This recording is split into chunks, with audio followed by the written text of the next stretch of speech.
Hello everybody, welcome back to my channel. कैसे हैं आप सब लोग? आई होप आप लोग सब अच्छे होंगे। So let's start with another act which is the unorganised workers social security act 2008। तो हम इसमें जो स्पेशल प्रोविजंस हैं या इम्पॉर्टेंट प्रोविजंस हैं वो डिस्कस करेंगे। तो अगर मैं इसके इनैक्टमेंट या पासिंग डेट्स की बात करूँ तो it was passed on 30 December 2008 and enforcement इसका हुआ था 16 May 2009। These two dates are very important. कभी कभी पास और एनफोर्स डेट में जो बच्चे हैं वो कंफ्यूज हो जाते हैं, तो इसको प्लीज़ आप ध्यान में रखिएगा। पास का मतलब होता है जब पार्लियामेंट से ये पर्टिकुलर एक्ट के प्रोविजंस को पास किया गया होगा। एनफोर्समेंट का मतलब है कौन सी तारीख से इस पर्टिकुलर एक्ट के प्रोविजंस अप्लाई होना स्टार्ट हो गए थे।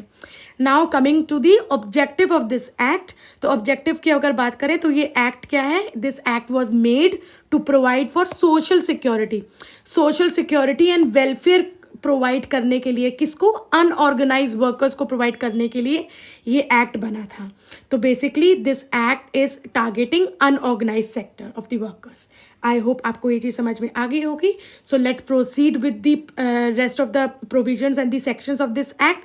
बिफोर डूइंग सो, अगर आप लोग मेरे चैनल पे न्यू हो, अगर आप लोग ये वीडियो फर्स्ट टाइम देख रहे हो तो मेरे चैनल को सब्सक्राइब कर दीजिएगा एंड बेल आइकन को प्रेस कर दीजिएगा, ताकि जब भी मैं न्यू वीडियो अपलोड करूँ आपको सबसे पहले अपडेट्स मिल जाए।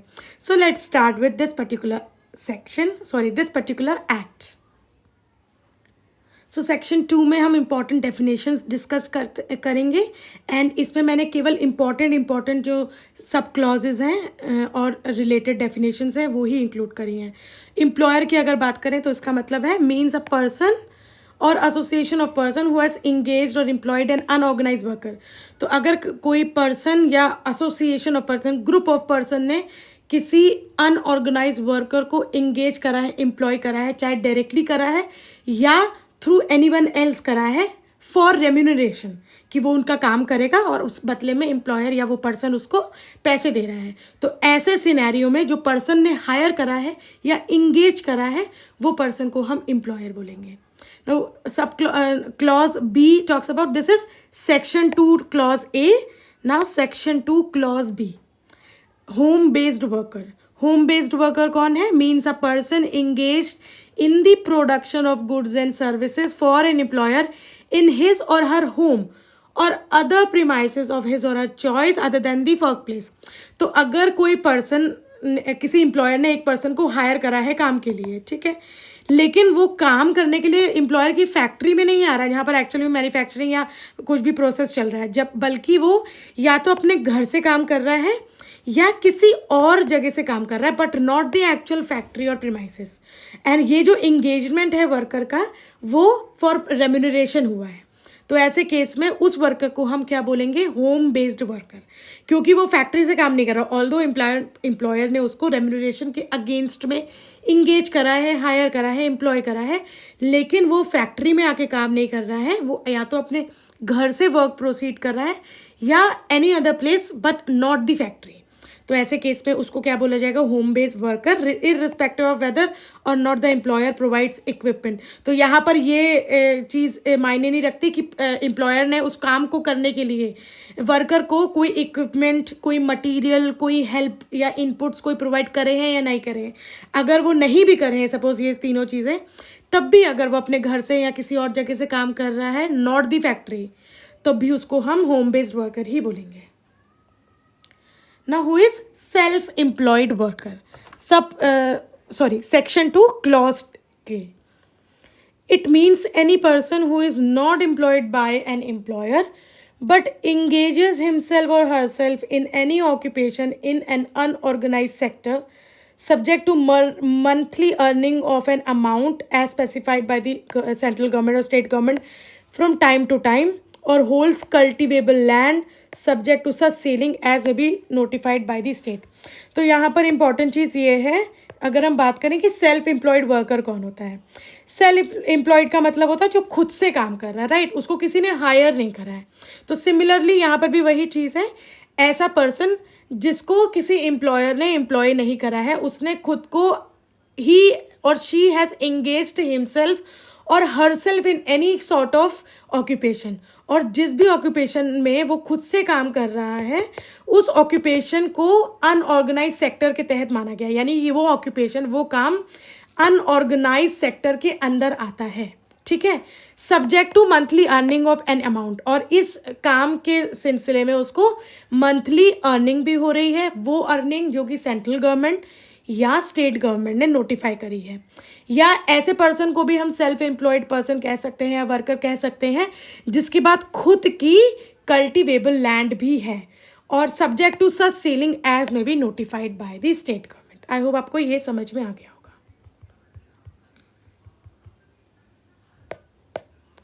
Now what is an unorganised sector? Unorganised sector क्या होता है? अनऑर्गेनाइज सेक्टर की डेफिनेशन इंपॉर्टेंट है, सेक्शन 2 क्लॉज एल, ठीक है। It means an enterprise owned by individual और सेल्फ एम्प्लॉयड वर्कर, एक ऐसा एंटरप्राइज जिसको किसी इंडिविजुअल ने ओन करा है, और अगर कोई पर्सन खुद से एम्प्लॉय कर, अपने आप को खुद से एम्प्लॉय कर रहा है तो वो सेल्फ एम्प्लॉयड वर्कर ने उसको ओन करा है, and that enterprise has engaged itself in the production और सेल ऑफ गुड्स और providing service of any kind whatsoever. और वो जो एंटरप्राइज है जिसको किसी इंडिविजुअल ने ओन करा है या सेल्फ एम्प्लॉयड वर्कर ने ओन करा है, और उस एंटरप्राइज में प्रोडक्शन हो रहा है या सेल हो रहा है रिलेटेड टू गुड्स या प्रोवाइडिंग सर्विस, ऐसा कोई काम हो रहा है जिसमें सर्विस प्रोवाइड की जा रही है किसी भी तरीके की, and where the enterprise employ worker the number of such worker is less than 10, और जहाँ पर कोई भी एंटरप्राइज वर्कर्स को क्या कर रहा है, एम्प्लॉय कर रहा है, लेकिन वहाँ पर वर्कर्स की जो सीलिंग है वो क्या है, 10 से कम, it's not even 10, it's less than 10, तो उस सेक्टर या उस एंटरप्राइज को हम बोल सकते हैं एन अनऑर्गेनाइज सेक्टर। तो ये जो सीलिंग है ये इंपॉर्टेंट है, इसको याद रखना। नाउ अनऑर्गेनाइज वर्कर क्या हुआ, सेक्शन 2 क्लॉज एम, ये भी इंपॉर्टेंट है, इसको ध्यान में रखना। It means a home based worker, कोई भी home based worker, self employed worker या वेज वर्कर जो कि अनऑर्गेनाइज सेक्टर में काम कर रहा है, और इसमें वो वर्कर भी इंक्लूड होता है जो ऑर्गेनाइज सेक्टर में काम कर रहा है but who is not covered under any of the act mention in schedule 2 of this act. तो शेड्यूल 2 में, इस एक्ट के शेड्यूल 2 में जो भी एक्ट्स कवर होते हैं, ठीक है, उस एक्ट्स के अंदर वो ऑर्गेनाइज सेक्टर कवर नहीं हो रहा है। तो अगर कोई वर्कर, कोई भी पर्सन उस ऑर्गेनाइज सेक्टर में भी काम कर रहा है तो भी हम उसको अनऑर्गेनाइज वर्कर की श्रेणी या कैटेगरी में डालेंगे। Clause N, the definition of wage worker, it means a person employed for remuneration in the unorganised sector directly by any employer. तो कोई भी पर्सन जो अनऑर्गेनाइज सेक्टर में फॉर रेम्यूनरेशन हायर किया गया है, या एम्प्लॉयर ने डायरेक्टली हायर करा है या कॉन्ट्रैक्टर के थ्रू हायर करा है, irrespective of place of work. तो ज़रूरी नहीं है कि वो प्रीमाइसेस, फैक्ट्री प्रीमाइसेस में काम कर रहा हो, कहीं और भी काम कर रहा हो सकता है, बशर्ते कि एम्प्लॉयर ने उसको हायर करा हो against any sort of remuneration in an unorganised sector, whether exclusively for one employer और वन और मोर एम्प्लॉयर, चाहे वो जो पर्सन है किसी एक एम्प्लॉयर के लिए काम कर रहा है या एक से ज़्यादा एम्प्लॉयर्स के लिए काम कर रहा है। कैश रेम्यूनरेशन उसको कैश में मिल रहा है, काइंड में मिल रहा है, बोथ वेज से मिल रहा है। वो एक होम बेस्ड वर्कर हो सकता है, टेम्परेरी या कैजुअल वर्कर्स हो सकता है, माइग्रेंट वर्कर हो सकता है, या worker employed by house hold including domestic worker with monthly wage of amount as may be notified by central or state government. So ये था हमारा wage worker का definition. Now comes chapter 2 which have the provisions related to social security benefits. Section 3 framing of schemes. तो जो section 3 है उस पर हम स्कीम्स के बारे में पढ़ेंगे, और यहाँ पर स्कीम का मतलब क्या है, welfare scheme. The central government shall formulate and notify from time to time suitable welfare scheme. तो जो भी सूटेबल वेलफेयर स्कीम होगी फॉर अनऑर्गेनाइज्ड वर्कर्स, उसको फॉर्मुलेट करना और पब्लिश करना इन ऑफिशियल गजेट, ये किसका काम है, सेंट्रल गवर्नमेंट का काम है। अब वो जो वेलफेयर स्कीम्स होंगी उसमें जो मैटर्स होंगे वो किससे रिलेटेड हो सकते हैं, life and disability cover, health and maternity benefits, old age protection and other benefit as may be determined by central government. The state government may formulate and notify scheme suitable welfare scheme for unorganized sector. State government भी suitable welfare schemes को formulate कर सकती है, और state government जो welfare scheme formulate करेगी उसके जो मैटर्स होंगे वो किससे रिलेटेड होंगे? Provident fund, employment injury benefits, housing, educational scheme for children, skill upgradation of workers, funeral assistance and old age home. तो ये जो मैटर्स हैं ये ध्यान में रखना, इससे क्वेश्चन आ सकता है, क्योंकि स्टेट गवर्नमेंट जो वेलफेयर स्कीम फॉर्मुलेट करेगी उसके जो मैटर्स हैं उसका जो पर्सपेक्टिव या स्कोप है वो थोड़ा डिफरेंट है as compare to central government's welfare scheme. तो ये दोनों का जो डिफ्रेंसिएशन है ये ध्यान में रखना, इससे क्वेश्चन आ सकते हैं। Section 4 funding of central government schemes. Any scheme notified by central government, अब जो भी वेलफेयर स्कीम सेंट्रल गवर्नमेंट के द्वारा नोटिफाई की जा रही है उसको फंड कौन कौन कर सकता है? Either that scheme can be Holi funded by central government, उसको पूरी तरह से सेंट्रल गवर्नमेंट फंड कर सकती है, partly central government partly state government fund कर सकती है, partly funded by central government, partly funded by state government, and partly funded through contributions collected from the beneficiaries of the scheme or the employers. ठीक है, तो 3 तरीके से इसको fund किया जा सकता है। Every scheme notified by central government shall provide for such matters that are necessary for the efficient implementation of the scheme. और जो भी स्कीम वेलफेयर स्कीम नोटिफाइड होगी बाय द सेंट्रल गवर्नमेंट उसमें जो भी मैटर्स होंगे ऑब्वियसली उसका जो एफिशिएंट इम्प्लीमेंटेशन होगा वो किस तरीके से होगा, मतलब कौन कौन सी चीज़ें उसमें आ सकती हैं, स्कोप ऑफ द स्कीम कि कैसे इम्प्लीमेंट किया जाएगा, उसके जो स्कोप है स्कीम के वो प्रॉपरली इम्प्लीमेंट होने चाहिए, properly beneficiaries of the scheme जो है कि किस किस को बेनिफिट्स मिलने वाले हैं स्कीम के तहत वो प्रॉपरली इम्प्लीमेंट होने चाहिए, वो प्रॉपर होने चाहिए, क्लैरिटी होनी चाहिए उसमें, स्कीम से रिलेटेड जितने भी रिसोर्सेज हैं वो प्रॉपरली एफिशिएंटली इम्प्लीमेंट होने चाहिए, agencies that will implement the scheme कि कौन एजेंसी या कौन एजेंसीज उस पर्टिकुलर स्कीम को इम्प्लीमेंट करेगी ये पता होना चाहिए, एंड रिड्रेसल उसके उन स्कीम्स या स्कीम के अंडर जो भी मैटर्स कवर्ड हैं उन मैटर्स से रिलेटेड अगर कोई पार्टी अग्रीव्ड है तो वो अपने ग्रीवेंसेस को कैसे रिजॉल्व कर सकती है, वो प्रोसीजर प्रॉपर होना चाहिए, and other related matters. Chapter 3 National Social Security Board for Unorganized Workers. Section 7 National Social Security Board, इसका कॉन्स्टिट्यूशन सेंट्रल गवर्नमेंट कर रही है। अब इसमें कितने कितने मेंबर्स हैं उसका जो कॉम्पोजिशन है वो हम पढ़ेंगे। तो union minister of labour employment chairman होगा ex officio, director general labour welfare will be member secretary ex officio. तो ये दो जो अब पोस्ट हैं ये बहुत इंपॉर्टेंट है, इससे क्वेश्चन आ सकता है। Now, other than these, a total of 34 members will be nominated by central government. तो जो 34 members है जो nominate होंगे central government के थ्रू, इसका bifurcation अब हम पढ़ने जा रहे हैं। 7 members कौन से होंगे? Workers होंगे। 7 are the people who are representing the unorganized sector workers. 7 are the person who are representing employers from unorganized sector. 7 are eminent person from civil society. Now 2 members from Rajya Sabha and 1 member from 2 members from Lok Sabha and 1 from Rajya Sabha.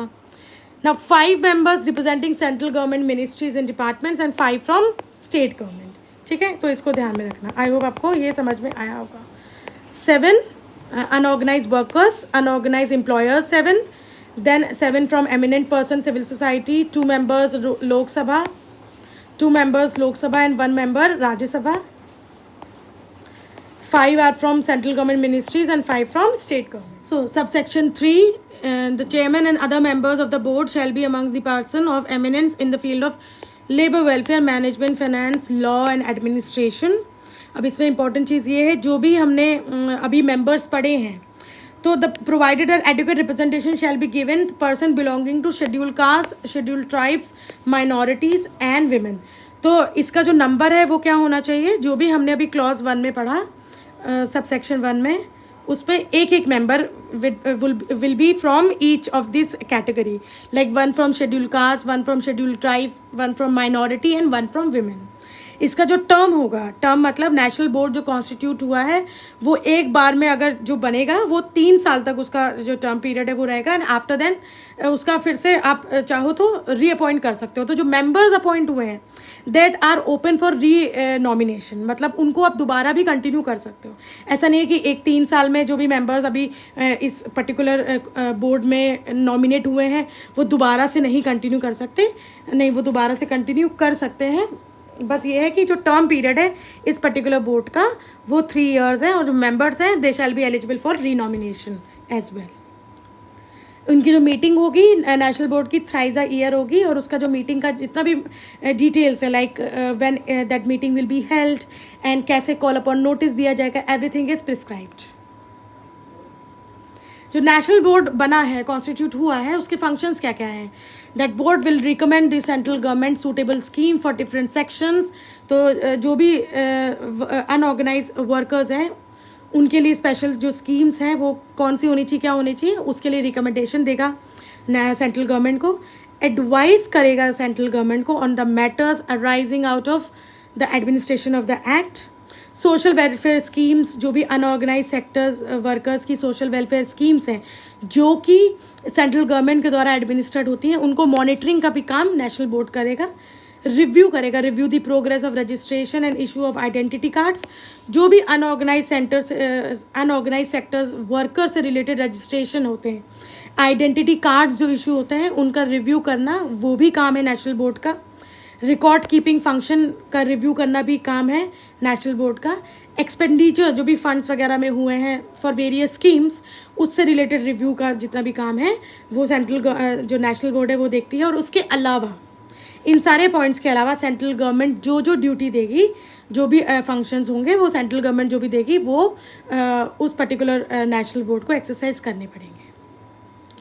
Chapter 4 state social security board. तो chapter 3 में था national social security board which was section 5, then section 6 under chapter 4 state social security board. तो यहाँ पर क्योंकि state social security board है तो state government notify करेगी, स्टेट गवर्नमेंट कॉन्स्टिट्यूट करेगी, और जो भी एक्सरसाइज है, जो भी पावर्स हैं उस पर्टिकुलर बोर्ड की, that will be assigned by state government. वो बोर्ड का कॉम्पोजिशन क्या होगा? Ministry of labour and employment in concern state, तो उस स्टेट का labour and employment minister of that state will be the chairman ex officio. The principal secretary और the secretary labour member secretary will be member secretary ex officio. Now national social security board में 34 members थे, ठीक है, other than these two, other than chairman and other than member secretary 34 members थे। State social security board में 28 members हैं, और उसका जो बाइफर्केशन है उसको हम देखने जा रहे हैं अब। 7 representing unorganised workers, 7 representing unorganised sectors employers, then 2 from legislative assembly of the concern state. तो नेशनल बोर्ड में 2 लोकसभा से थे और 1 राज्यसभा से था, यहाँ पर 2 लेजिस्लेटिव असेंबली से हैं। 5 members are representing eminent person from civil society, 7 representing state government department, ठीक है। तो 7 members state government department represent कर रहे हैं, तो इसको ध्यान में रखना। The chairperson and other members of the board shall be among the person of eminence in the field of labour welfare management finance, ठीक है, ये पहले जैसा ही है। जो स्टेट बोर्ड है उसका भी जो टर्म है वो 3 साल का है, एटलीस्ट 1 इन अ क्वार्टर। तो ये ध्यान रखना, एक नेशनल बोर्ड का जो मीटिंग का जो स्केड्यूल था, नेशनल बोर्ड का मीटिंग वो एक ईयर में कम से कम 3 बार वो मीटिंग करेगा। यहाँ पर क्या है, एटलीस्ट 1 इन अ क्वार्टर, तो ये भी ध्यान में रखना। हालांकि 1 इन अ क्वार्टर का मतलब क्या हुआ कि 3 महीने में एक बार एटलीस्ट करना पड़ेगा, दैट डिपेंड्स। तो पूरे साल में कितनी करनी है ये इसमें यहाँ पर ऐसा कुछ थ्रेशोल्ड लिमिट नहीं दिया हुआ, कोई लिमिट नहीं है, लेकिन हाँ जो नेशनल सोशल सिक्योरिटी बोर्ड है उसमें ये चीज़ दी हुई है, तो उसको ध्यान में रखना। स्टेट बोर्ड के जो फंक्शंस होंगे वो क्या क्या है? स्टेट बोर्ड में जो स्टेट बोर्ड होगा वो स्टेट गवर्नमेंट को रिकमेंड करेगा कि कौन कौन सी सूटेबल स्कीम्स होनी चाहिए फॉर अनऑर्गेनाइज सेक्टर। एडवाइस करेगा स्टेट गवर्नमेंट को on the matters related to administration of the schemes और any other thing related to the act. Monitor करेगा सोशल वेलफेयर स्कीम्स को अनऑर्गेनाइज सेक्टर के लिए जो बनाई गई हैं from the state government. Record keeping को रिव्यू करेगा, progress of registration and issuing of card review करेगा। It is similar to national social security board. यहाँ से बहुत ज़्यादा क्वेश्चन आने की प्रोबेबिलिटी कम होती है जनरली, लेकिन आप फिर भी एक बार गो थ्रू हो करिएगा, इस पर इसको एक बार देख लीजिएगा। So with this I and this particular part of the act and I hope आपको ये एक्ट समझ में आएगा। इट्स एन ईजी एक्ट, बहुत ज़्यादा बड़ा नहीं है। इसके बाद जो सेकंड वीडियो आएगा that would be the last video of this particular act. And अगर आपको कोई क्वेरी हो, कोई प्रॉब्लम हो, कोई डाउट हो, you can ask me in the comment section. You can also join my Telegram channel. So next video लेके मैं जल्दी आऊँगी। Till then stay connected with me, keep learning, be happy and bye bye.